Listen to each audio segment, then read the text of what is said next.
sempatkan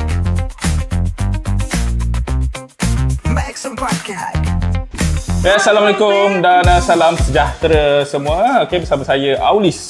Okey, dalam episod yang ke-9. Harap-harap betul kali ini. Ada masalah tadi? Tak tahu aku tadi. Okey, so hari ni okey, terang tak terang, gelap tak gelap. Perkenalkan Aizat. Okey. Alright. Thank you nyebut. So kenalkan diri sikit. Ramai orang tak tahu ni. Okey. Nampak tak gelap Okey, nama aku Aizat. Aku kau boleh kan? Boleh, Lebih cakap formal. je, cakap je. Tak payah formal sangat. Aku Aizat Jamaluddin. So ramai orang panggil aku Aizat je lah. So aku adalah ejen hartanah dekat Maxon. So start daripada 2021. Dan sampai hari ni aku rasa dah hampir 10 tahun lah aku punya career dalam hartanah ni. 10 tahun Kau quite veteran lah. Aku warga emas kalau dalam ni. Warga emas dah. Kau ada Dua angka ni selalunya dah warga emas lah list. on the way bungkuk-bungkuk lah. Betul. Dah boleh dapat pencen lah sepatutnya. Tapi tak ada pencen. Okay Aizat, kau ada nama singkatan ke orang memang panggil Aizat ke, orang panggil AJ ke, ataupun ada nama lain? Tak ada. Nama aku memang Aizat je. Biasalah kalau nama Aizat panggil Jad, Pok Jad. Mok-mok tak ada? Mok tak ada. Mok Mana tahu Cuma bila dalam orang panggil Bob ke? tak ada. Tak gemuk sangat kan. Personal dia tadi kan. Cuma kalau bila dalam team ni kan, semua ada nama-nama team. So kalau team aku punya nama setakat ni AJT sajalah. Aizat Jamaluddin team. Okay. Itu je lah. So tu lah, aku ada dengar juga kau punya webinar. Kau ada nama, ada panggilan Sin Chon Chan. Apa nama dia? Aku nak cerita. Aduh. Tadi benda tu baru je create. Aku tengok ada satu podcast ni kan, dia letak nama Cina. So macam style juga. Jadi aku create lah satu nama Cina aku. Nama Cina aku cuba cari karakter yang sama dengan aku, orang yang fun-fun. Jadi nama Cina aku Fun. Okay. So kau tanya aku nama panjang kau apa? Nama panjang kau apa? Nama panjang aku Chi Chong Fun. Fun kan? Aku, itulah yang aku boleh fikir sekarang ni. Sin Chon Pana. Chi Chong Fun. Okay. 我不知道. Okay. Aku boleh cakap, aku tak faham. Tak nak, aku okay, tak nak. Okay Aizat, kau antara orang yang aku borak, which sebenarnya aku pun baru tahu ni, kau cakap tadi kau dah bukan baru lah, dah 10 tahun kan. So, kau dulu dekat agensi mana sebenarnya?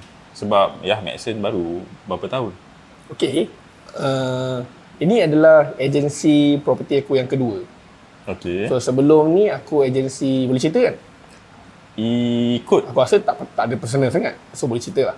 So agensi lama aku GS Realty dekat Pudu. Dia memang satu, aku boleh kata purely Chinese. Okay. So inilah pertamanya agensi aku yang, dan grup ejen yang aku jumpa paling ramai Melayu sekali. Okay. Aku boleh cakap macam tu. Sebab nak tahu betapa purely Chinese-nya agensi aku dulu, aku punya training dan meeting dalam bahasa Cina. Tapi tak ada orang panggil kau Si Chofan lah. Masa tu tak ada lagi. Masa tu tak ada lagi. Okay. Okay. So macam mana kau adapt dengan benda tu? Untuk the first 1 ke 3 bulan tu, aku memang tak boleh adapt. Aku hanya jadi tugul je dekat belakang. Habis tu, lepas tu bulan keempat boleh adapt? Bulan keempat tu aku sebab tu dia jadi suasana tu kan, bila orang cerita dekat depan bahasa Cina kan, kau tak dengar sangat sharing dia tau, tapi kau tengok figure-figure dia. Sebab diorang sambil sharing language lah. boleh language, apa yang dia ada dekat skrin tu. Lama-lama apa yang dia cakap tu pasal woman kan, aku dah lupa lah word-word dia. Orang maksud apa? Meleren, pembeli tu Melayu. Okay. Aku dah boleh capture sikit-sikit. So lama-lama aku dah boleh capture lah wording-wording tu. Tapi aku tak boleh cakap, aku tak boleh faham 100%. Tapi kau boleh pula jual rumah time tu? Boleh sebab bila bukanlah aku belajar training tu dalam kelas je. Luar kelas aku tanya one to one. Jadi aku nak sampaikan betapa susahnya aku punya training dulu. Tak macam sekarang tu. Sekarang ni dalam English ada, dalam bahasa Melayu ada. Aku rasa Make Sense tu ada dalam Chinese punya version tu kan. Yang punya subtitle tu. Dalam MOS tu. Sepatutnya lah Aku ada. aku pun tak explore lebih pun. Ada series. Aku tak explore lebih sebab aku Melayu kan. Aku tengok English, tak English BM lah. Online ada, offline ada. Jadi aku rasa agak bersyukur lah platform sekarang ni dah dipelbagaikan. Dari segi bahasa, dari segi platform online, offline. So kalau aku rasa ramai ejen pergi ke zaman aku, mesti ramai yang gugur lah. Sebab boleh kata kan, sebab dulu pun aku rekrut juga. Okay. Semua yang aku rekrut Melayu lah kan, tak jadi. Jangan cakap sebulan, 2 minggu tak datang training dah. Aku tak tahu kenapa aku tahan. Aku tak tahu kenapa. So kau tahan berapa lama? Aku daripada 2015 sampai 2021. 6 tahun. Oi, Oh. power. So aku boleh kata the pioneer Malaysia lah dekat sana. So sampai satu tahap pun aku ada grup kecil aku lah. Sebab susah nak grow team Malay dekat dalam grup Chinese. Kau kena faham tu. Tak ramai yang boleh survive. Jadi aku terpaksa buat training sendiri. Semua akulah yang buat, tak adalah BOP, macam seminar kecil kan, buat induction, buat HCU lah, kalau kat sini panggil lah semua weekly class, semua akulah. Dalam keadaan aku masih part time masa tu. Oh. Sebab bagi aku masa tu aku tak kenal apa-apa pun agensi lain selain daripada company aku tu. Konsep KOA bekerjasama dengan ejen tu tak ada dalam istilah agensi aku tu dulu. Dulu aku boleh kata lah agensi aku ni tak berapa digemari oleh agensi lain untuk bekerjasama. Sebab kita pun tak diajar macam tu. Okay. Macam sekarang ni aku nampak lebih open. Kalau kita boleh KOA, share Telegram, dulu tak ada. Lebih macam kita-kita je. So, aku punya dunia hartanah dulu sangat kecil. Aku tak kenal siapa-siapa ejen Melayu selain daripada GS Realty. Itulah betapa kecilnya dunia hartanah aku. Oh, tapi sekarang ni pun kau full time kan? Sekarang full time. Okay, full time pun aku nampak kau juga buat semua benda training. Okey. Kenapa aku kalau ramai lah ejen dekat sini kan, diorang tak kenal pun aku siapa, tapi diorang sentiasa nampak aku ke depan. Sebab aku excited dapat peluang tu, yang mana ramai orang dalam Make Sense ni yang boleh aku bergantung. Macam dulu orang bergantung dengan aku. Tahu tak? Orang bergantung dengan aku punya training, orang bergantung dengan aku punya kelas. Kalau tak ada aku tak ada kelas macam tu. Terus dekat sini macam banyak trainer punya, banyak ejen-ejen Malay dekat sini, banyak ada ejen Chinese yang boleh buat training. So aku bersyukur lah kat sini ada platform tu. So kalau nak kata appreciate, aku memang sangat appreciate lah platform yang ada sekarang ni. Okay, dalam team kau sekarang ni tak ada team Indian lah? Team aku? Ada? Ada. Chinese pun ada. So semua ada lah. One Malaysia lah. Ya, ada. Aku Melayu lah. Ya, kau mesti lah Melayu. Kalau kau jadi isu gelap-gelap tadi. Tak, aku pun tak ada putih sangat. Kau nak jadi point kan. Aku balas tu. Balas. Okay, aku boleh balas balik. Tapi itulah aku punya penghijrahan aku kat sini. Bukannya sebab aku tak suka company tu ke apa, bukan. Aku suka company tu. Cuma company tu dia ditutup pada tahun 2021. Okay. Jadi bila dia ditutup, aku terpaksa cari agensi baru lah. Semua pun pergi merata-rata lah. Ada pergi sana, ada pergi sini kan. Jadi aku nampak Make Sense tu salah satu platform baru yang aku patut grow. Kau jumpa Make Sense ke kau jumpa orang lain? Aku jumpa orang. Siapa tu? Boleh sebut? Aku tak tahu. Boleh sebut. Okay, kalau tak ada isu, sebut je lah. Tak ada isu pun. Aku punya recruiter adalah Tengku Zeri. Okay. Masa tu aku nampak dia punya satu iklan, mungkin dia buat ads kot. Mm-hmm. Ads dia apa yang aku tertarik adalah, dalam ads dia tu, ada ramai ejen Melayu. Bukan aku kena Melayuan sangat. Aku nampak macam, semua macam leader lah. Macam gaya leader lah. Sebab kalau aku banding aku punya ejen yang kat sana tu semua pakai t-shirt semua kan. Tak ada macam fotografi ni. So dia pun memang tak ada pun, hanya beberapa ketul je. Tapi bila gambar Zairi tu macam menunjukkan ramai lah trainer. So aku macam kalau ramai trainer ni bagus, dia dah mengurangkan beban aku dalam nak mengajar, nak buat rekrutmen kan. Sebab aku dah rasa peritnya tu membuat benda yang besar tapi dalam keadaan solo. Macam tu So bila aku jumpa Zahiri punya team tu, aku rasa macam ini satu peluang kot. So barisan tu, grup kecil tu aku rasa dah okey. So why not aku jumpa dia, aku tanya tentang company punya platform pula. Okay. So setakat ni aku rasa aku faham lah perjalanan cerita kau lah daripada awal sampailah sekarang, macam mana kau struggle semua. Okay, kita nak cerita pasal struggle ni. Since kau pun dah 10 tahun dalam industri ni lah as a property agent, macam mana kau kekal relevan sampai hari ni? Kau konsisten. Konsisten. Dia kau buat training semua macam, yelah ada certain orang tu buat training sikit dah rasa letih, tak larat, tak mampu, give up dan sebagainya lah. Tapi macam kau ni aku tengok kau sampai sekarang still aktif gila. Kau rasa aku tak jumpa orang macam kau. Okay. To be honest, okay. Yes, ada orang lain. Mungkin orang lain tu aku tak kenal, tak rapat, tak apa benda lah kan. Tapi dengan kau, aku rasa since kau join sini, kita dah berjumpa lah kan. Mabul. Mabul. So, tak keropok tak bagi tu, kat mabul. bila nak pergi mabul lagi? Okay.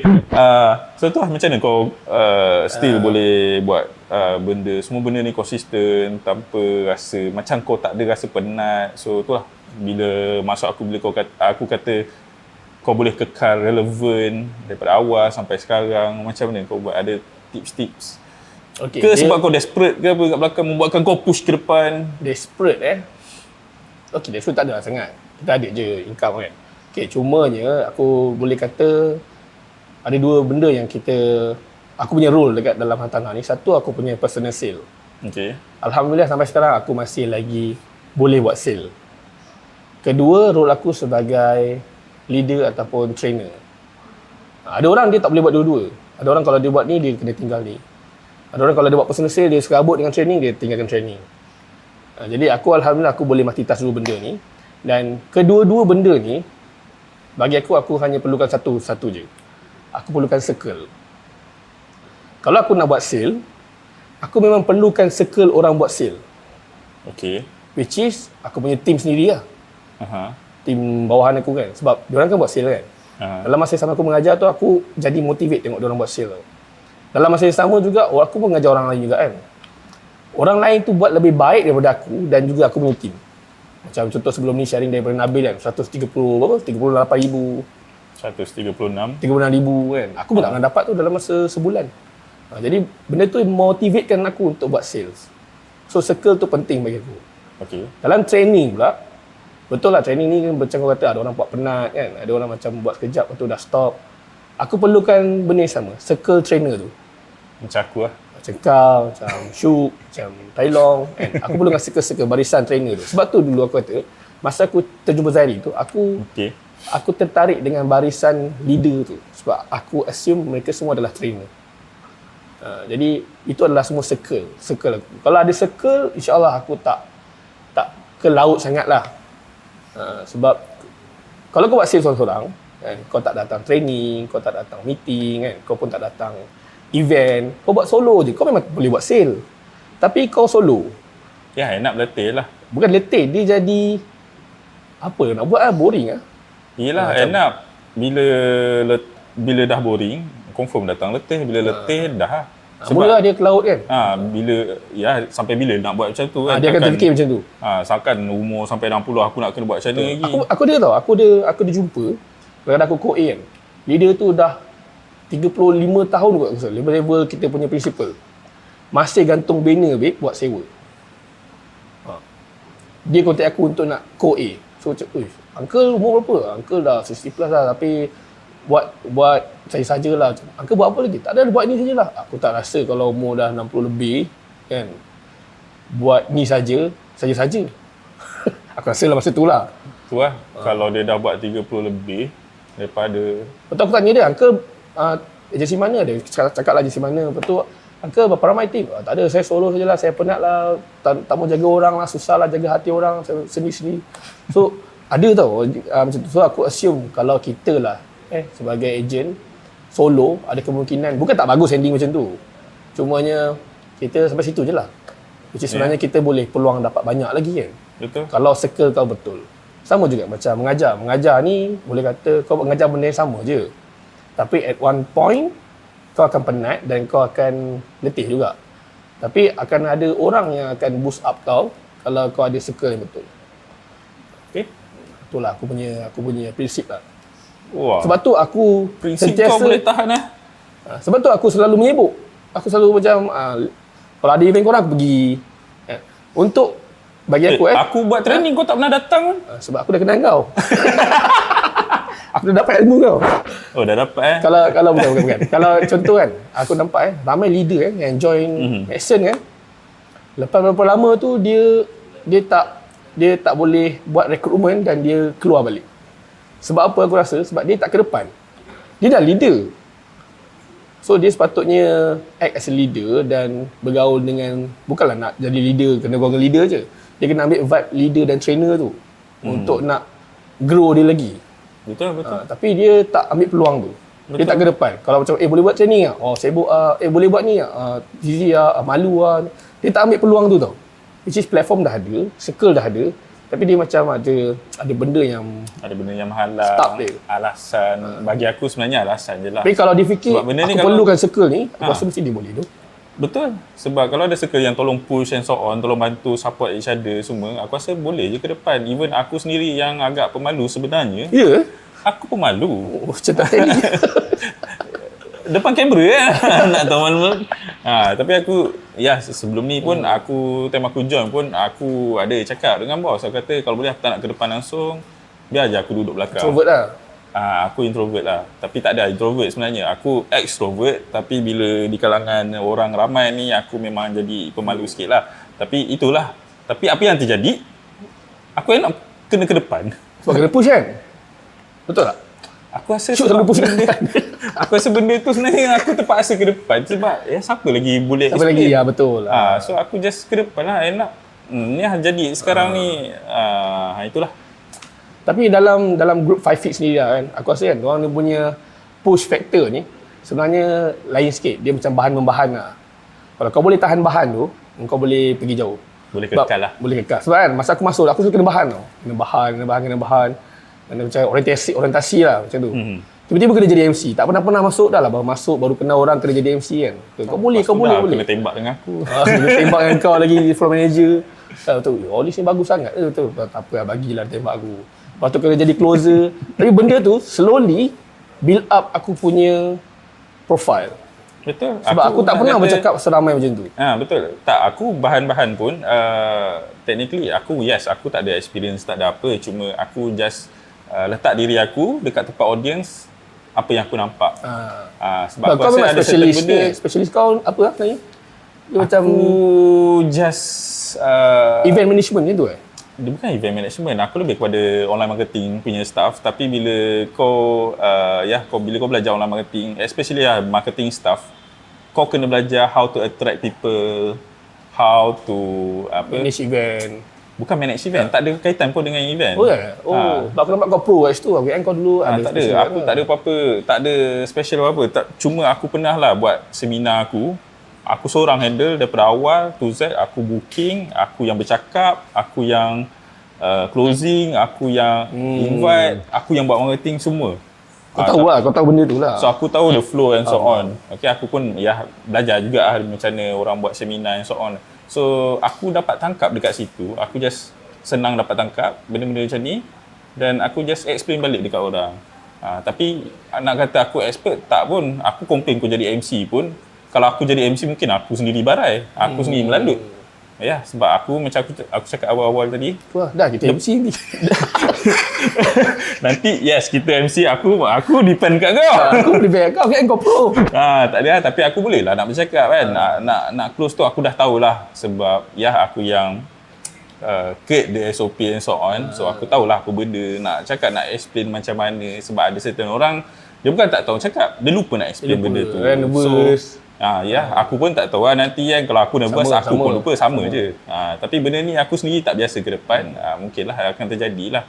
Tapi which is why lah, sebab dalam ni pun memang kita orang pun mencari sebenarnya orang-orang yang macam kau, yang aku rasa nampak potential. So kita orang nak panggil korang untuk ke depan. Tapi yes, aku memang seriously banyak gila cabaran, which is setiap kali aku ajak mesti ada je benda. Tak boleh. So aku rasa macam alah, kenapa dah ada opportunity untuk orang lebih kenal kau. Ya, bila kita orang macam panggil kau duduk atas stage bercakap, kena faham ada fotografer tolong ambil gambar and so on. So boleh lah nak kata mencapap diri dekat social media tu kan, nampak gempak Kena menjual lah. Kita boleh kena menjual menjual diri kan. Bukan jual diri, benda lain lah. Okay. In a good way, bunyi menjual diri. Okay. Tapi tu lah, bila tu lah, aku tak faham, susah. Memang susah. Aku sendiri struggle untuk cari orang untuk bagi, nak bawa dia ke depan. Aku rasa mungkin sebab budaya culture aku dekat company lama tu membuatkan aku jadi macam ni. Okay, kalau aku perasan dalam Maxon ni, dia orang ada satu culture yang ilmu semua. Alright. Ilmu semua tau. Dia tak ada Huha-huha. bukan wah tu memang nombor satu lah. Aku rasa nombor dua tu ilmu lah. Ilmu pasal kelas ni kan. Tapi kalau dekat company lama aku, sebelum kau nak dapat ilmu, engkau kena macam ada ada slogan-slogan yang kau kena capture dulu. Okay, macam dulu aku punya company lama kan, aku ada nama company lama aku, nama group lama aku V8, 8. So ada 8 slogan, ada 8 benda yang semua kena hafal. Okay, so kalau 8 tu appreciation, okay, professional image, positive mindset, benda-benda yang positif lah. Positive mindset, apa lagi? Ada 8 lah semua, aku dah tak ingat lah kan. So, sebab benda tu dah lama kan. Tapi semasa 5 tahun aku kat sana, benda tu memang diajar dalam satu asas foundation untuk semua ejen. Jadi kita punya hati kepala tu, dia jadi macam very positif tau. Untuk nak ambil peluang, untuk nak mencuba benda baru. Even kalau kau pemalu, kalau kau jadi ejen, first thing kau kena buat dekat atas pentas, kau kena menari dulu. Serius aku menari kan? Aku tak menari, aku okey. Boleh apply benda ni dekat shoot. Tak. Bukan kita, dekat shoot. Okey, sebab benda tu dia akan tanya kau, apa yang kau paling takut sekali? Menari ke menyanyi? Dua benda ni. Kalau kau kata kau tak boleh menyanyi, dia akan suruh kau menyanyi kat atas pentas. Benda tu lah dia buat dulu. Kau nak break the fear. Okey. Lepas tu kau kena hafal slogan tu. Benda tu lah menjadikan kau seorang ejen yang positif, yang suka ambil peluang, suka ke tengah, suka ke depan, boleh bercakap. Boleh. Aku boleh ambil idea ni. Boleh suruh semua orang menyanyi. Dah susah sangat nak bercakap. Sebab benda tu slowly build kau punya profile sebagai orang yang pemalu. Sebab sebelum ni kan kita kerja 9 to 5. Kita tak ada human touch ni kan. Kita tak ada orang nak ajar kita tentang etik ke semua kan. Tapi dalam bisnes ni, company lama aku ajar benda tu. Jadi bila kau dah jadi leader, kau insyaAllah boleh jadi leader yang boleh bercakap, confident, pandai mengajar, positif. Dekat situ lah boleh membuatkan kau lebih jauh boleh pergi, lebih relevan lagi. Lebih lama pun tak apa. Aku rasa benda tu lah yang mungkin company kita ni perlu improve. Tapi bukan senang nak buat benda tu tau. Sebab dia kena jadi satu culture dulu. Ya, kena wujudkan. Kalau kau tiba-tiba buat benda tu, tak ada orang nak follow, susah. Betul. Cuma masa aku buat tu, benda tu dah jadi culture. Jadi aku kena start dengan tim kau lah. Tim aku pun tak dapat benda tu. Sebab aku tak boleh nak create the culture. Masa aku masuk sana, dia dah ada vibe tu. Jadi aku tinggal enjoy the wave je lah. Kan? So aku tak boleh nak create benda tu. Dekat sini tak ada, kalau nak buat memang susah lah. So leader aku dulu memang aku respect lah, dia boleh buat benda ni. Okay, thank you Aizat. So mungkin itu saja untuk podcast kita kali ini, dan thank you Aizat for coming today. Okay, I hope you can become more successful lah than you are today. Than you are before. Wish all the best lah untuk kita MC ni. Yes, exactly. Okay, lagu. Okay, so itu saja. Okay, bagi anda yang tengah dengar podcast ataupun tengok YouTube sekarang ni, okay, so boleh follow Aizat Jamaluddin, okay, ataupun AJ, ataupun aku tak rasa Bob, tapi Chen Shaofan. Okay, so itu saja. Jumpa anda lagi di next episode Zas Max Podcast. Maxim Podcast. Maxim Podcast. Like we with you. Maxim Best.